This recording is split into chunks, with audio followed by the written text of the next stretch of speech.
Hello, boys and girls. Welcome to day number 3 of our LBS, the Lockdown Bible School, where we are studying the 28 fundamental beliefs, the ones that make us who we are, especially as we await the second advent of Christ. While we will not forget and to remind you and tell you that COVID-19 is real. So we hope you are safe at home and you are doing all the necessary precautions to keep safe. If ever you should go out, boys and girls, let me remind you, mask up, wash your hands, sanitize, keep social distance, and above all, be safe. If anyone comes into your sphere of influence, remind them nicely that please keep your social distance because we want you to be safe. Today we are talking about our Father in heaven. But let me personalize it and say, my Father in heaven. So I want you at home, wherever you are, just beat your chest and say, my Father in heaven.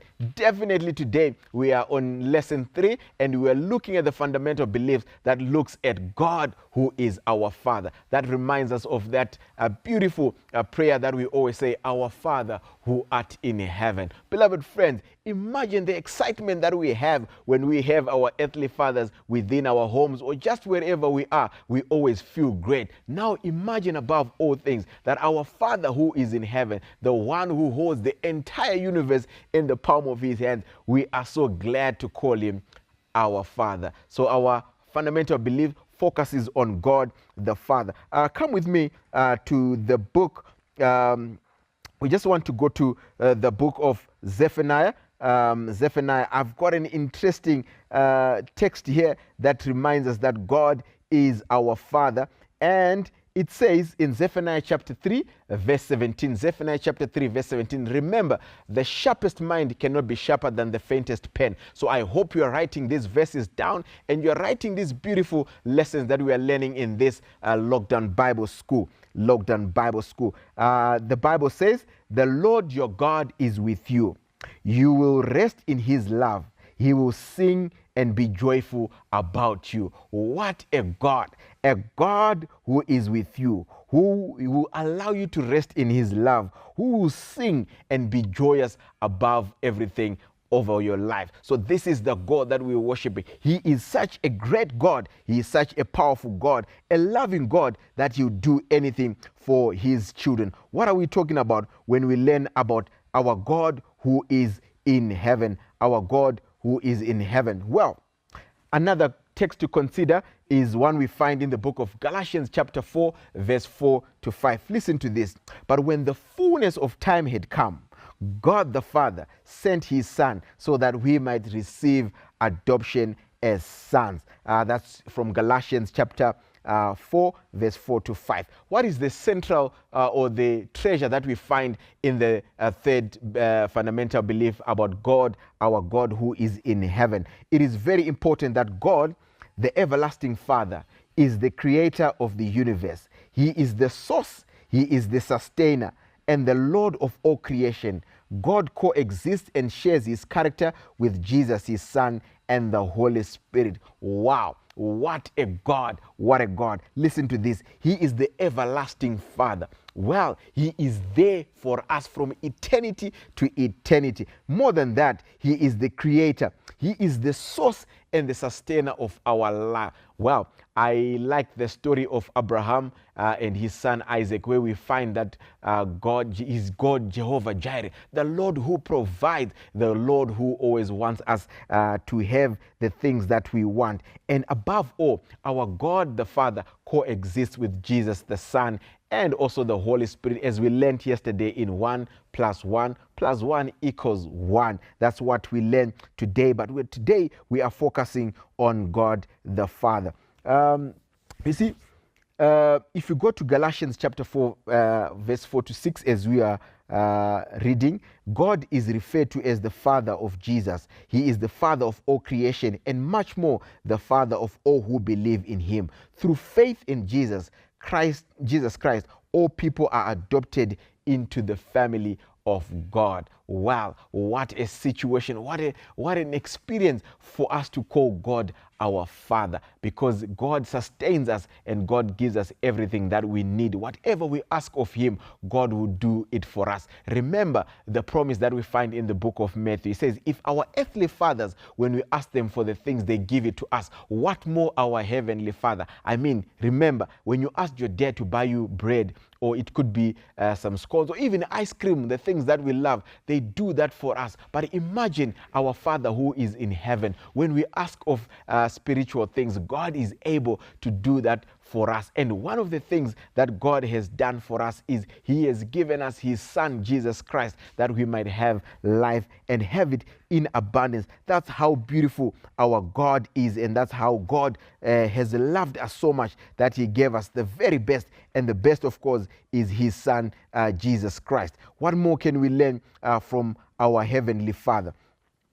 God has forgiven our sins. This is what God has done for us. If we are obedient to the promises of God, God will give to us that which we ask. He says, ask anything in my name and I'll give it to you. This is the God that we worship, the God who gives us the things that we so desire. But we have to be obedient unto him. Remember, obedience is better than sacrifice. When we obey God, when we do what God would want us to do, God will give us the things that we want in life. And God has given us his protection.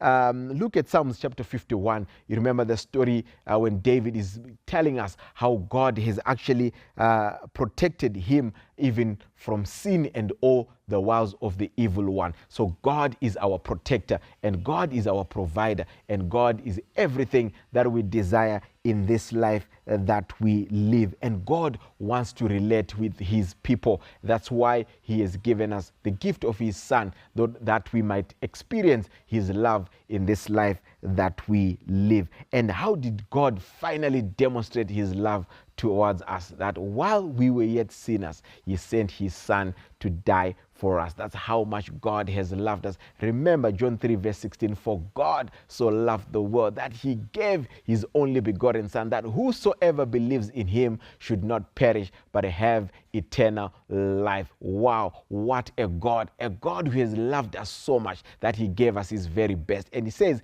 when he comes to take us, we will look just like him. This is the love of our God to us. So therefore, let us worship our God in the beauty of his holiness, and let us worship him in truth and in sincerity. May God bless you as you continue to worship our Father who is in heaven, who is willing to do everything for us as long as we are obedient to him. God bless you. Let's meet again tomorrow as we talk about God the Son, Jesus Christ, our friend and personal Savior. God bless you.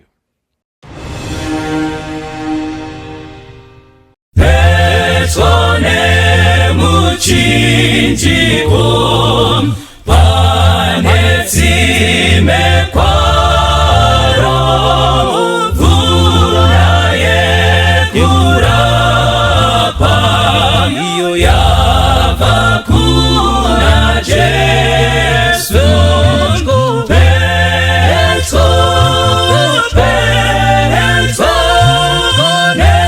Mchinjiko wenyu ndipo panozorora ndiwo moyo wangu wese.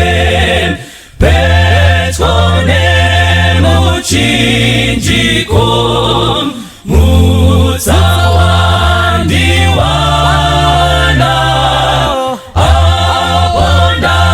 jekeserwa kupenya kwa Jesu. Petro nemchinjiko wenyu ndipo panozorora moyo wangu wese. Petone muchinjiko ndomuona Jesu. Diba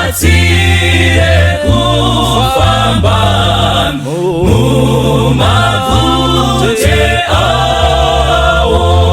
Ipo Petro, Petro, mchinjiko wenyu, ndipo panosorora moyo wangu wese. Una Petro ne muchinjiko, ndorinda ndoiba, yakarangizosika iyo kwerisi. Ona Petro, Petro, mchinjiko wenyu, ndipo panosorora moyo wangu wese. Ipo Petro, Petro, mchinjiko wenyu, ndipo panosorora moyo wangu wese. Ndipo panosorora moyo wangu wese. Ndipo panosorora moyo wangu wese.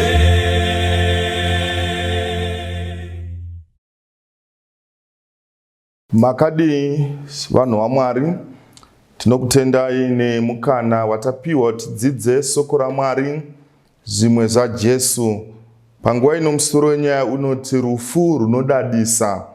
Umwe munhu angagona kubvunza mubvunzo kuti ko rufu rungadadise here? Pastor dai mataura maybe nezvenyaya yegraduation, kana kuberekwa kwemwana, kana kubudirira mukati meupenyu, ndo zvinodadisa. Nhasi uno ndauya nenyaya ine musoro wenyaya yekuti maiziva here kuti nyangwe rufu chairo chairo runodadisa. Ndakamboenda kune mamwe mafuneral ekuti munoita sekunge munochiva chitunha kuti wakumanaka munhu uyo akafa zviri right, mafiro akaita anodadisa, ende vanhu matestimony avari kupa everyone. Moza ndakamboenda pane imwe funeral vanhu vachirwira kuda kutestifya bedzi matestimony zvekuti munhu akanga ari MC akanga ane list, but kuno umwe akangoenda kumberi baiginya kuti warumeka ini ndine chekutaura. Murume uyu anga ari munhu waMwari, mai ava vakablessa community. Munoona even nherera shirikadzi vachitaura zvakanaka serufu rwaDorcas.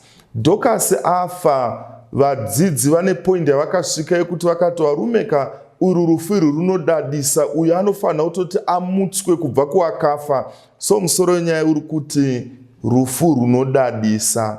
Ini nangu munamato wangu ndokuti kana Mwari achizotendera kuti ndivate rufu rwangu ruve peaceful, ruve rufu runodadisa again, serumwe rwatichadzidza mukati mebhaibheri, beside rufu rwaDorcas rwandataura, kuna vamwe vanhu mukati mebhaibheri vane rufu runodadisa. But tisati tasvika kurufu runodadisa, pane zvatinofanira kuti tiite as ma-individuals, pane zvatofanira kuti tiite sevabereki, vana baba vana mai, pane zvatofanira kuita as a church, pane zvatofanira kuita sema-elders, mapastors, even vaparidzi, so that kana vanhu vachifaka, kunyangwe ma-church members, kunyangwe community, vanhu vafe rufu runodadisa.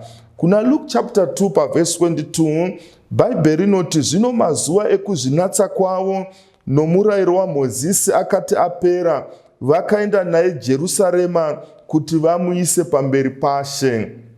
Jesu Kristu aberekwa, mutemo waMozisi waiti kana ari mwana mukomana maisaenda kuchechi for 40 days, kana ari musikana maisaenda kuchechi for 80 days. Aya ainzi mazuva ekuzvinatsa. So mazuva ekuzvinatsa akati apera, mai vaJesu nababa vanoenda nemwana Jerusarema kuti vanomuisa mukati memaoko aMwari. So vana baba nana mai, tichitanga right kubva pakuberekwa kwemwana pane zvinofanira kuitwa nevabereki kuti tizosvika parufu runodadisa.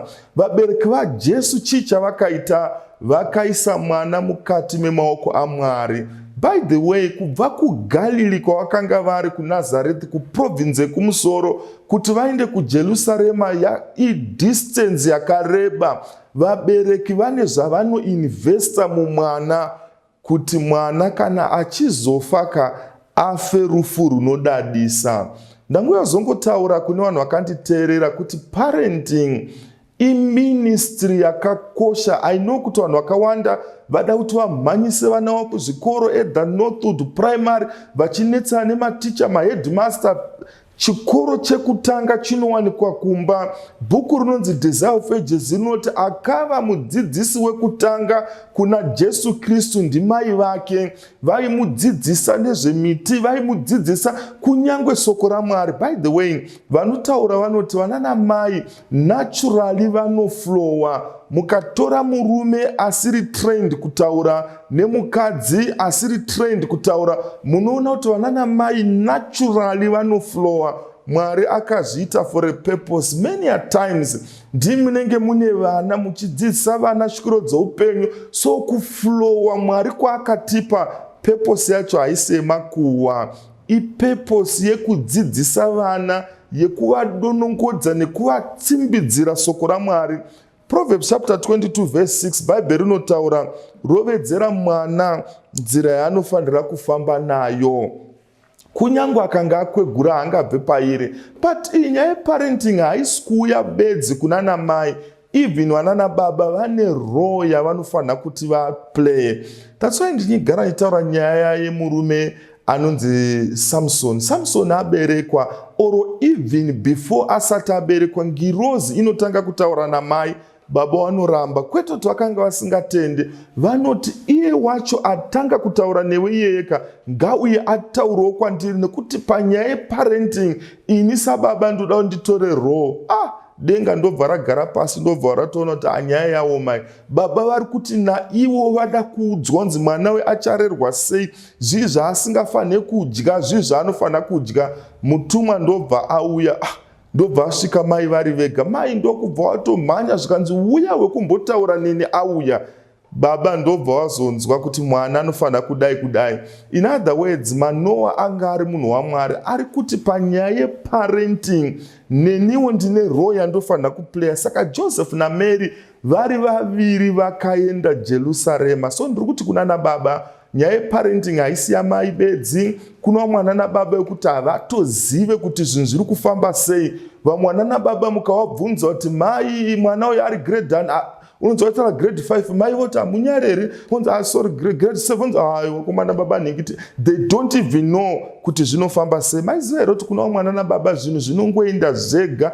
Even masaizi ehembe havatozive zvokuti Edgar zikanzi yauya panapa yoti ntoda kupawana nababa nguo 10 dzevana, but panongodiwa nababa vari kuziva masaizi evana, masaizi emudzimai. Kuna mwana nababa havazive, they do dega. Ndanguya zotaura kuti parenting ibasa rababa namai. Then panyaya iri very critical, panguva iri very critical, kubva pa 0 to 7 years. So from 0 to 7 years, kunyangwe Josefa naMaria vakanga vasina mari zhinji, vari kuinvesta mumwana, vari kuenda kuJerusarema. Chii chavada kunoita? Vari kuda kunoita inonzi dedication, kuisa Mwari mukati memaoko aMwari. Dedication zvinoreva kuti kudii? Joseph naMaria vari kuti mwana uyu achazokura, zvimwe kuda anogona kuda kuzobva muGalili muno machienda kuSamaria. Kwatisi kuvabereki, isu mwana zvaachaita with the Samaria, Judea, achada kuenda kuJericho, achada kuenda kuJerusarema ega. Isu Mwari we are limited. taakumuisa mukati memaoko enyu, the omnipotent God, imi Mwari mune simba rose. Mwari mwana uyu taakumuisa mukati memaoko enyu, the omniscient God, Mwari anoziva zvose, the omnipresent God, Mwari ari pese pose. Saka dedication, kuedza kubvuma kwemubereki kuti ini semubereki am limited, but imi Mwari kwamuri kune simba riri unlimited. Saka Joseph na Mary vanodedicata mwana. Nchikurangarira ndiri mukomana, primary andakadzidza kubva pamba kuenda pachikoro, it was less than 3 kilometers. So for 2.5 terms taienda tega, taifamba murodhi imomo mune zvimudhudhudhu, mune motokari. But ndichiri kurangarira ka1 pagore paitwa mutambo wainzi Parents and Prize Giving Day. Ndaienda namai vangu vakomana, taizosvika kuchikoro tanzwa nekutukwa. Ime hamusi kuona bhasikoro budai murodhi nini, hamusi kuona moto. But chimwe chinhu mubereki aikanganwa kuti for 2.5 terms tainge tiri tega. Have you ever noticed kuti vamwana vedu vari kudzidza kuMalaysia, vamwe kuChina, vamwe vari kuAmerica, but pamwe zvimwe kuda pavanouya paholiday or even vapedza chikoro, mubereki sometimes anozoita seunge anogona kuriitira garai pasi, simukai enda nini, ibvai ipapo, this and that. Sometimes vabereki tinokanganwa kuti munhu anogona kuchengeta vanhu ndiMwari.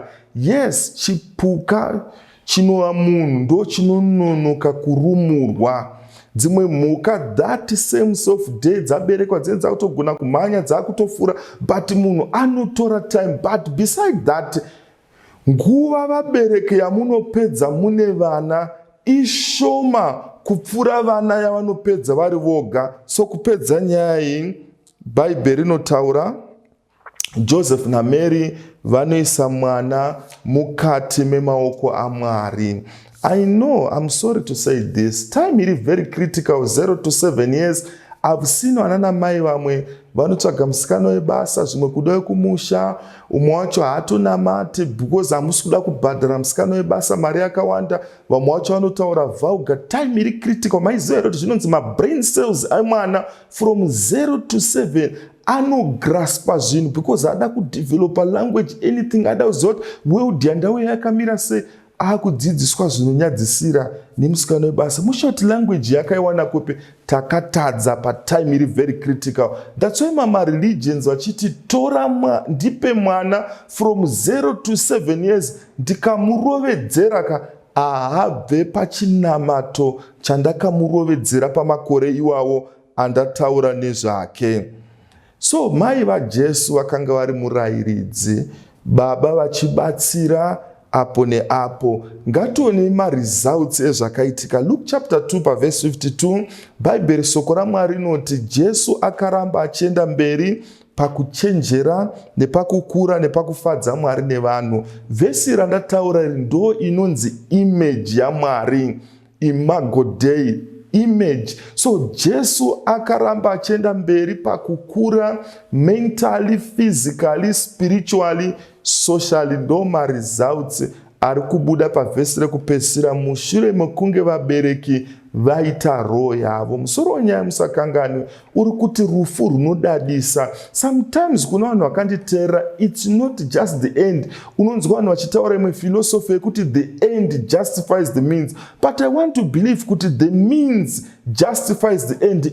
Process yatofanira kuita kutanga vabereki, kutanga machechi, kutanga maelders vanoparidza, so that vana vedu even vakuru varambe vachienda mberi pakukura, pakuchenjera nepakufadza Mwari nevanhu. Kana zvinge zvadai izvi, rufu runogona kudadisa. Saka maaspects ari 4 aya image yaMwari. Maiziva here kuti kuna vanhu vakanditeerera, purpose yemaschools, purpose yezvipatara, purpose whatever, purpose ndeyekuita restore the image of God in us my human beings. Development focus haisi pakuvaka mabuildings ari powerful, kuvaka maroads, mabridge. Focus yedevelopment ndeyekudevelopa mahuman beings kune whatever one, whether muri varimi muri kuita kana zvisiri kudevelopa vanhu kuti vave neimage yaMwari, there is something wrong. Saka Bhaibheri rinotaura kuti Jesu aenda mberi pakukura akabhalanzisa maaspects ese ari king. Ndo chiri very fundamental. Pane nyaya yakaitika musi wa 11 September 2001, nyaya inozikanwa zvikuru yekudonha trading center muAmerica and Pentagon ikarohwa. Varume vakanga vari 19 materrorist vakaita chinhu. Umwe wacho akarohwa imwe World Trade Center ainzi Muhammad Atta. Akanga ane masters in town planning, anga ari pilot again, ane madiploma akawanda. Ngatimboitai analysis yedu. Chinonzi kurarama chi, before tisataenda kurufu runodadisa, kurarama kwakanaka. Murume mentally akanga ari intelligent, because kana usiri pilot haugoni kusimudza ndege.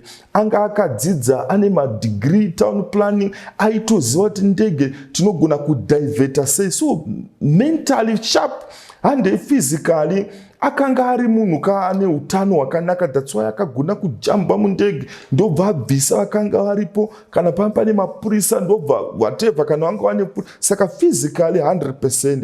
But problem yake socially akakonzera kuuraya kwanhu vakawanda. Up to now kune mafamilies more than 50,000 vanhu vakafa kubudikidza neact yaakaita. Spiritually zvaakaita it was wrong. Saka apa tiri kutoona kuti haasi chinonzi kurarama kubhalanzisa maaspects ese ari 4 zvinofadza Mwari wedu wekudenga. Number 2, ndichiri kurangara kuSolusi around 2000 and 2002 kune vakomana vakastada matelefone booth. Ndobvaona kuti kuno tiri kuSolusi, tiri kuFig Tree, code number yakadai, but tikawedzera kanamba akatofona mahara for 2 semesters. Vanhu vaifona mahara, vanhu vakafona kuUK. Ngati analyze nyaya again. Vakomana wa mentally vakanga vari sharp. Maybe physically, yes, they were okay, because vaifamba vachinostada matelephone booth. Maybe socially vakabatsira vanhu kuti vaconnecte nehama dzavo, but spiritually vakanga vasiri right. So chinonzi kurarama kubhalanzisa maaspects ese ari 4. Kuno mumwe mufana akadhakwa zvekudhakwa zvezve, ndobva vanhu vashaura toita sei. Ndobva vazotsvaga hama dzake zvikanzi aiwa mufana uyu anodzidza kuSolusi uyu, aonekwa paKFC, shamwari dzake ndobva dzauya zvikanzi but kuti abengenyuka anode zvikanzi mugadzirei kofi. Iye ndobva avhura ziso zvikanzi handimwe kofi ndiri muSabata. Iye akadhakwa but ari kuti handimwe kofi ndiri muSabata, which means pamwe nyaya yakarovedzerwa kwaarika inyaya yekofi. Maiziva here kuti tine maSabata asiri matotal beings, vasiri totally good. Vamwe vacho vanoemphasize zvimwe zvinhu. Kuna vamwe vaparidzi vari so nice, very powerful papulpit, but angoburuka ipapo very rough. Aiwa, Jesu akabalansisa maaspects ese ari 4. Kuna vamwe vanhu vatori mavegetarians, but kupombweka in number 1. Maiziva here kuti even Hitler was a vegetarian. Kwoita vamwe vanhu health reformuka ari so strict, nyaya yemadomasi, this and that, but hospitality yake socially munhu ari very bad. Kuna vamwe vanhu vari too heavenly minded but of no earthly use. Kafuro kaunta madziwa very spiritual, unotanga achadonha neutsvene. Vamwe kapinduro kaunta muchechi vanenge vakaita kakubhenderera zvine utsvene, but kune mamwe aspect vanhu ivo vari so cruel. Hamusati mamboona zvakadaro. Kwoita vamwe vanhu physically vari very temporary and vari religious. Kujimu kana iri 5 AM kujimu, anotoenda kujimu time iyoyo otedzera zvinodiwa, but spiritually vanhu vamwe vacho vari bad. Hamusati mamboona zvakadaro. So Jesu akabalansisa maaspects ese. Kwoita vamwe nyaya yechikoro, nyaya akangosimuka bedzika ada kumotivate vanhu handei kuchikoro, ngatidzidzei mental aspect. He is so good, but kune mamwe areas anochapwatidza. That's why sometimes muchiona a teacher anotsanangura biology achitaura ma-effects esmoking, cigarette ine tar, ine nicotine, ine carbon dioxide, carbon monoxide, ine this and that. He is so good kune kutsanangura mentally, but handei papractice anorova 20 cigarettes a day. Jesu haana kudaro. akabhalansisa maaspects ese ari 4. Musakangane musoro nyaya uri kuti rufu runodadisa. So Joseph naMary kunyange vaitambudzika vasvika Jerusarema, verse 25 yaLuke 2 inoti, zvino kwakanga kune munhu paJerusarema wainzi Simeoni.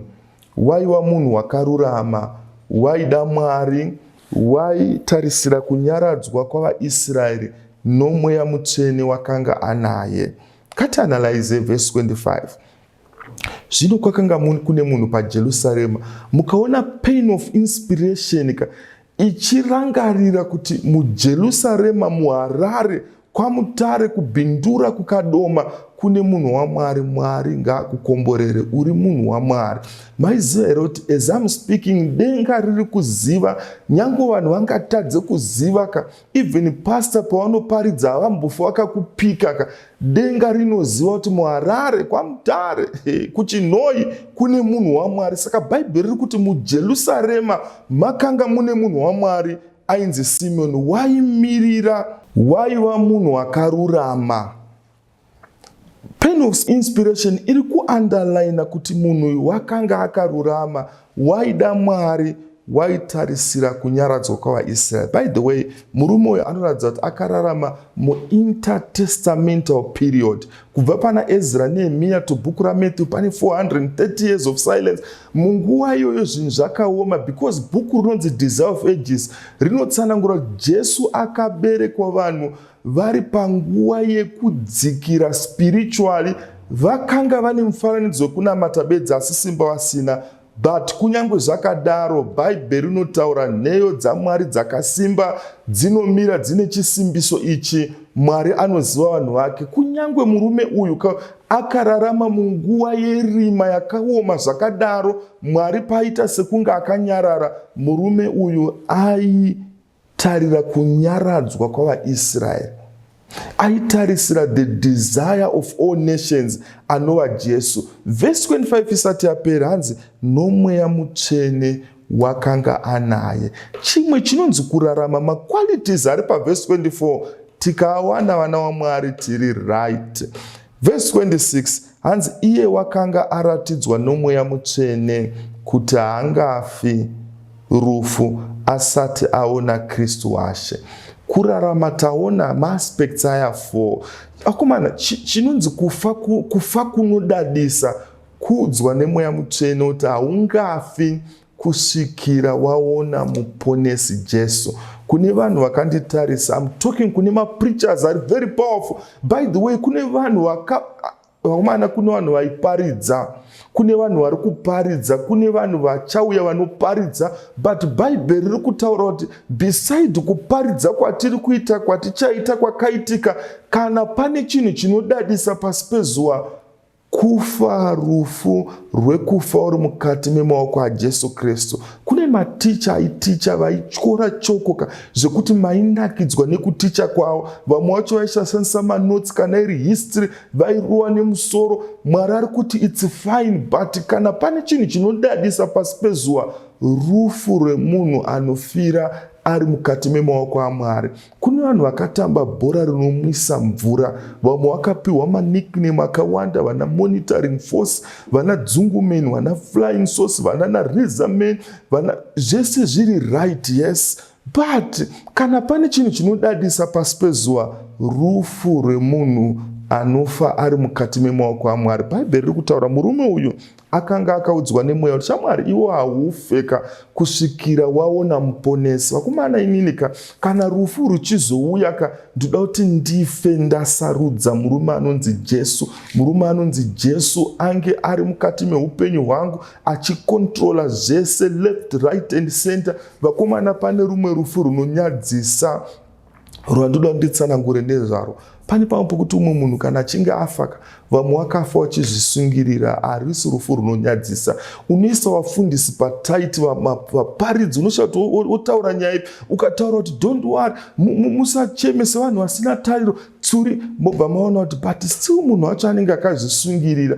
Pane rumwe rufu rokuti runongodadisa, zvokuti vanhu vanoti hatingatonge hedu, kutonga ndekwaMwari, but murume uyu afa ari mukati memaoko aMwari. Muchiri kurangarira Jesu Kristu ari pamuchinjikwa achitaurai kuti Mwari mumaoko enyu ndaakuisa mweya wangu. Kunyange vanhu vakanga vamuuraya, masoja akanga ari padhuze vakatestify vakati zvedi murume uyu kauyu akanga ari munhu waMwari. Kune mafinara ekuti hatingatonge, hatisi Mwari. Mwari ndiye anoziva zvakavanzika, but pane mamwe mafinara anongodadisa bedzi kuti wakomanaka munhu anga ari munhu waMwari. Everyone pafinaro ari kungotaura zvakanaka, mabasa akanaka akaitika. Munoziva here kuti ndiende kuchikoro ininika ndiye munhu akavata mbuya avasekura. Munoziva here kuti ndiroore zvandiri zvinozvi ndini ngakandibatsira. Munoziva kuti ndinzi ndini.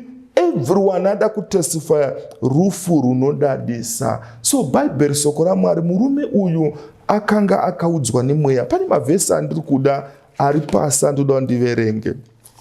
Luke chapter 2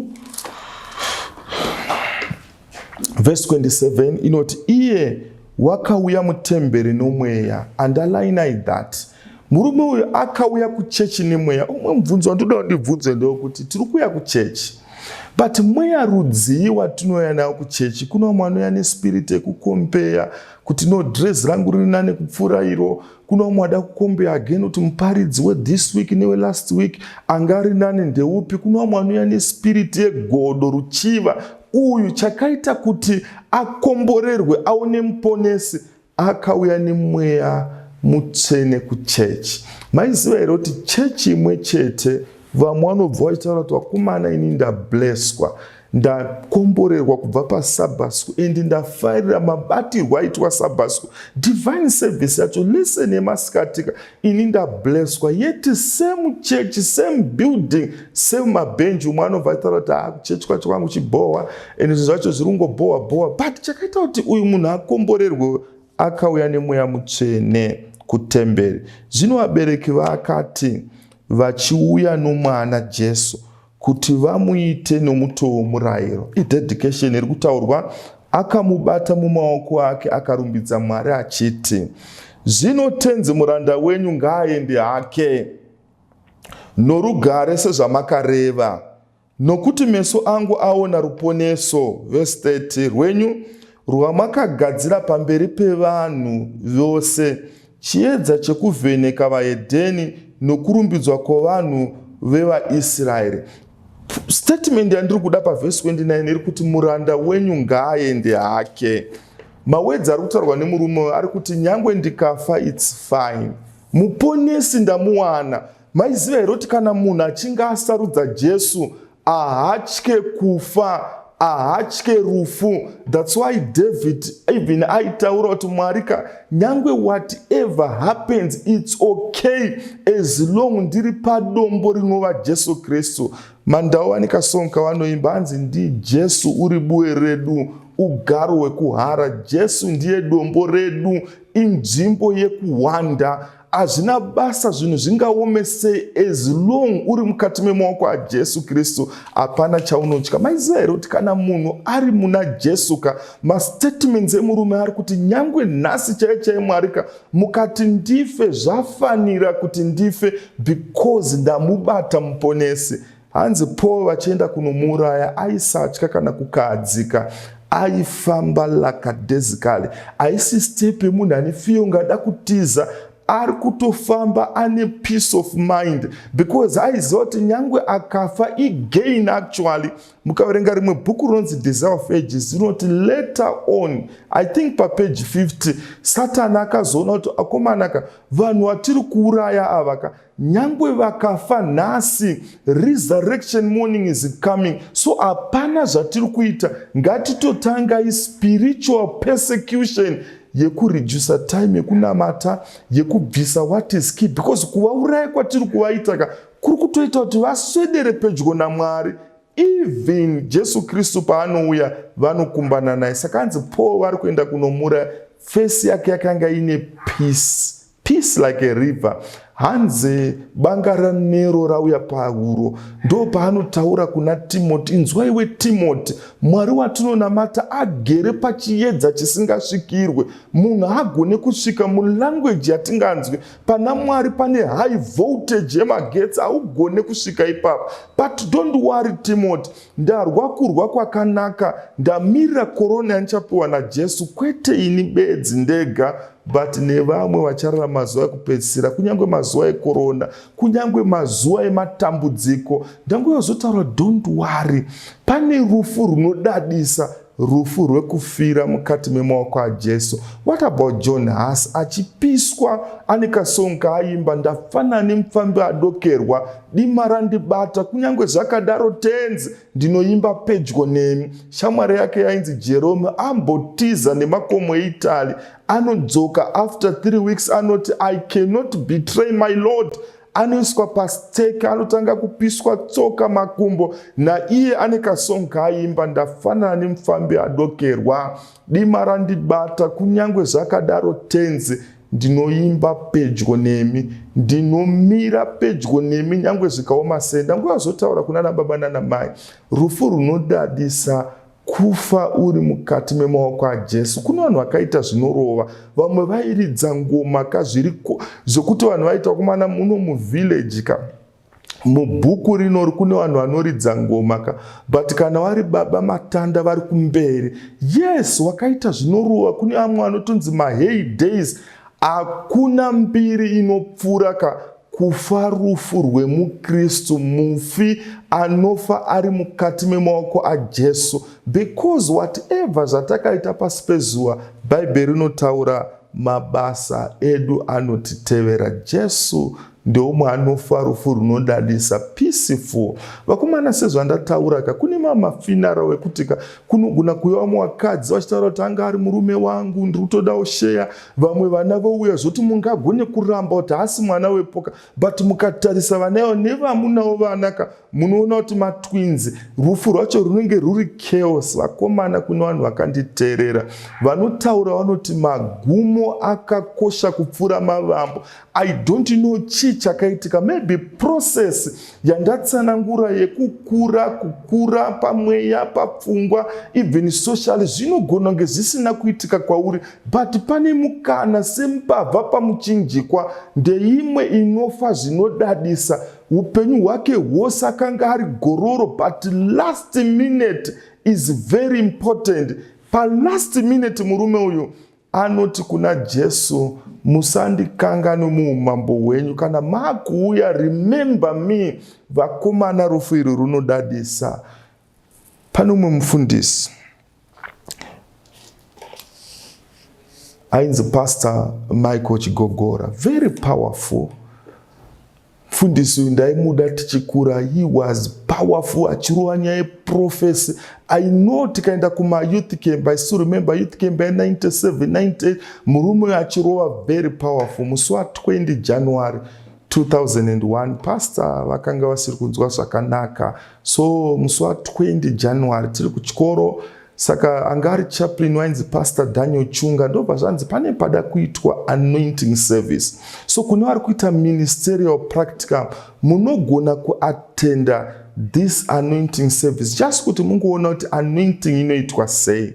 So musi wa 20 January Pastor Chigogora vaka-anointwa. It was on a Sunday. So musi wa 21 ndobva waenda kunoona doctor ndobva avaona mubulawayo, ndobva ati Pastor, munenge mune chirwere chemwoyo, ndoda ndikuongorore mangwana. Saka Pastor Chigogora havana kukwanisa kudzoka kuSolusi, vakarara pamahofisi yainzi Zimbabwe Union Conference, Zimbabwe West Union Conference.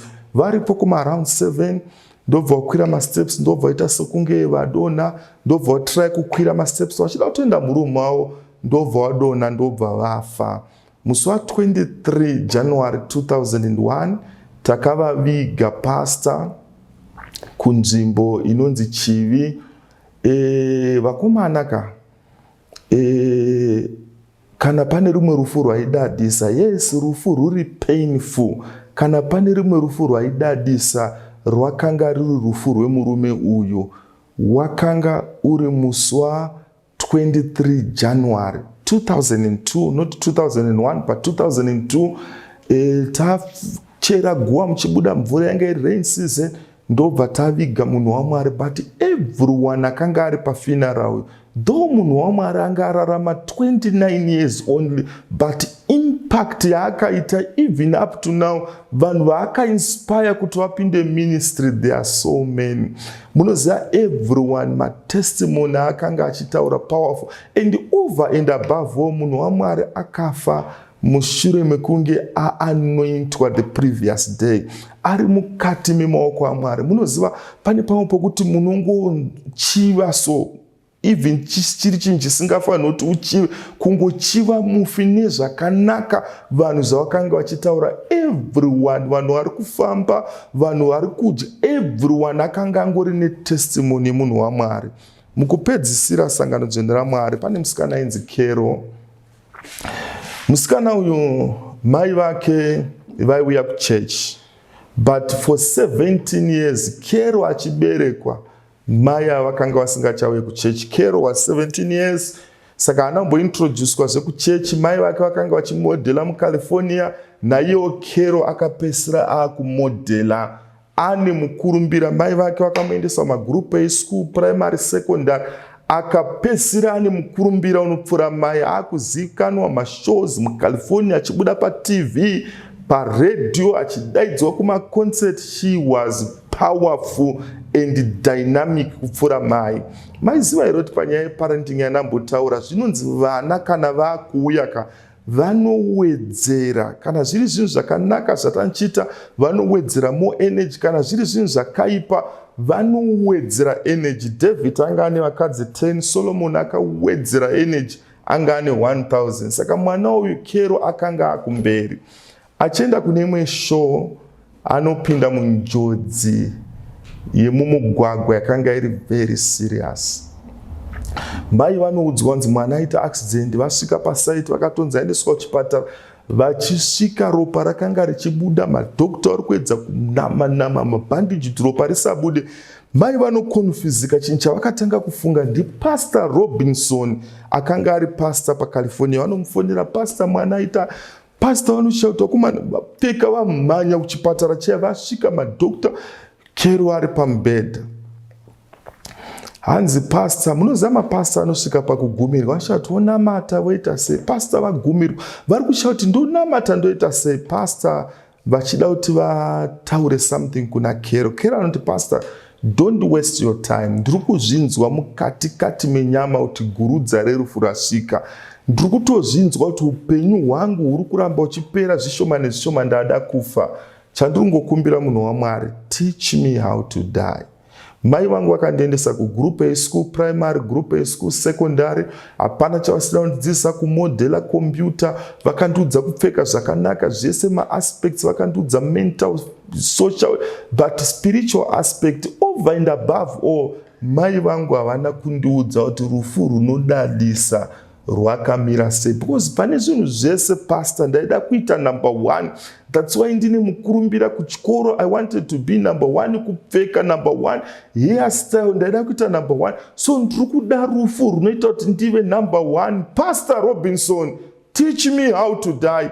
Pastor vanoverenga John 3:16, for God so loved the world that he gave his only begotten son, that whosoever believeth in him should not perish but have everlasting life. Kero, unotenda here muna Jesu, unomugashira here Jesu like Simeon.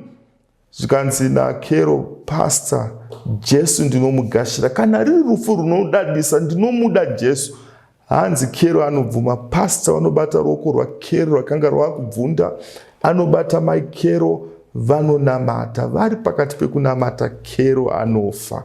But good news, Kero anofa rufu runodadisa, anofa ari mukati memaoko aJesu. Maiziva here kuti chinoita kuti munhu afambe achitaura ega sometimes is psychological challenge. Zvataifanira kunge takaita kana tisina kuita zvinodzoka.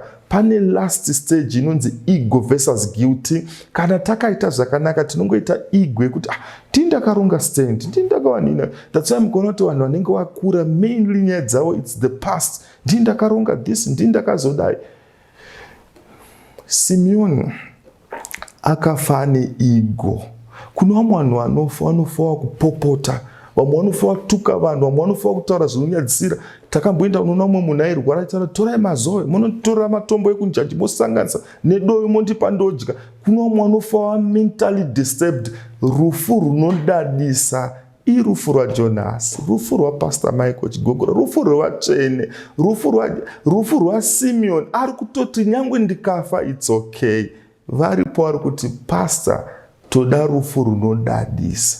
Kuita mari yakawanda, ungaite zvigayo, ungaite masababa, ungapinde mundege. Chinodadisa magumo akakosha kupfura mavambo. Unoda rufu runodadisa. Sumudza ruoko rwako tinamate. Baba wedu wekudenga tinokutendai. Tiri kurarama mazuva ekupedzisira ane problems. COVID iri kurova vanhu. Imwe yacho sudden death. Challenges acharamba achiitika imi musati mauya. Chikuru chatiri kunamatira Mwari mumazwi mashoma. Tiri kunamatira rufu runodadisa. Rufu rupi kufa tiri mukati memaoko enyu.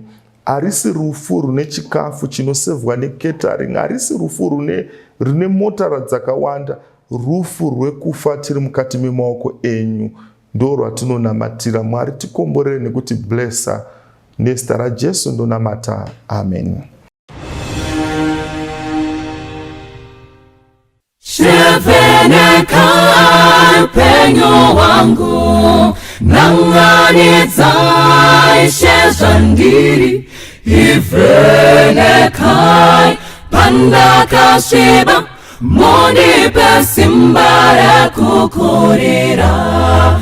Temo enye shendi nochkora, dino batane kunyegera.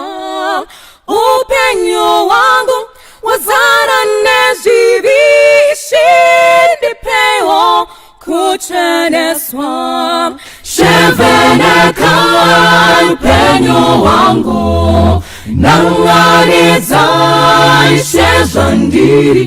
Ifrenekai pandakashiba, monipe simbara kukurira. Roda renyu shendi noziva, wakadzama kune mutadzi.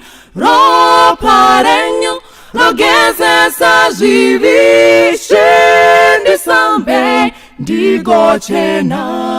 Shevenekai upenyo wangu, nanganizai shezandiri.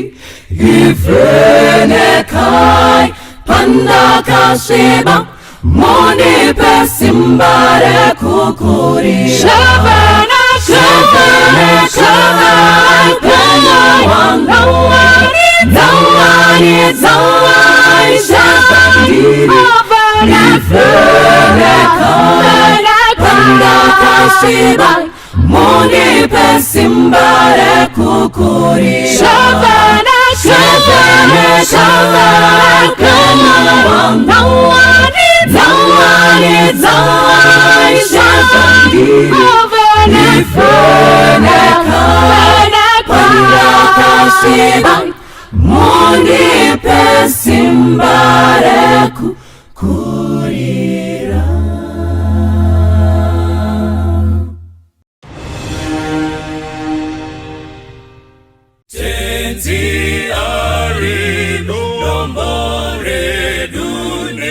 Chidziwiriro chedu tisache muzviro zvese nechidziwiriro chedu ngedombo rine masimba ngevute apo taneta ngewedu kutungamira nechidziwiriro chedu, futeredu masikati nechidziwiriro chedu, nekupenya pausiku nechidziwiriro chedu, edombo rine masimba ngevute apotaneta ngewedu kutungamira nechidziwiriro chedu, champupuri chatinera nechidziwiriro chedu, kuna Mwari taponeswa nechidziwiriro chedu, edombo rine masimba ngevute apotaneta ngewedu kutungamira nechidziwiriro chedu, o Mwari bakoredu nechidziwiriro chedu, kubatsiri muri pedyo nechidziwiriro chedu, edombo rine masimba ngevute apotaneta ngewedu kutungamira nechidziwiriro chedu, edombo rine masimba ngevute apotaneta ngewedu kutungamira nechidziwiriro chedu, edombo rine masimba ngevute apotaneta ngewedu kutungamira nechidziwiriro chedu.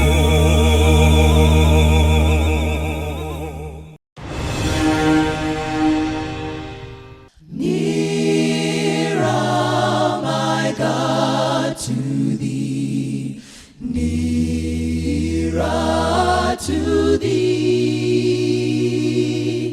in though it be a cross that raiseth me, still my soul shall be nearer, my God, to thee, to thee, nearer to thee, though like a wanderer, daylight all gone, darkness be over me, my rest has dawned. Yet in my dreams I'll be nearer, my God, to thee, nearer, my God, to thee, nearer to thee. Then let the way appear, steps up to heaven. Oh,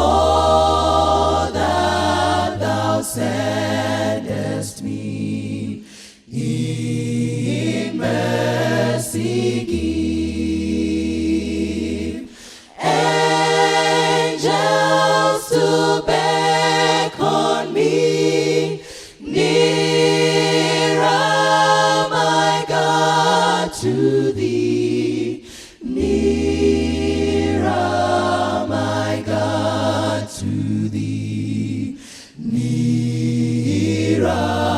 to thee. Then with my watching thoughts, bright with thy praise, out of my stormy griefs, Bethel I'll raise. So bade my wants to be nearer, my God, to thee, nearer, my God, to thee, nearer to thee. Or if on joyful wings, cleaving the sky, sun, moon, and stars forgot, upward I fly. Still all my song shall be nearer, my God, to thee,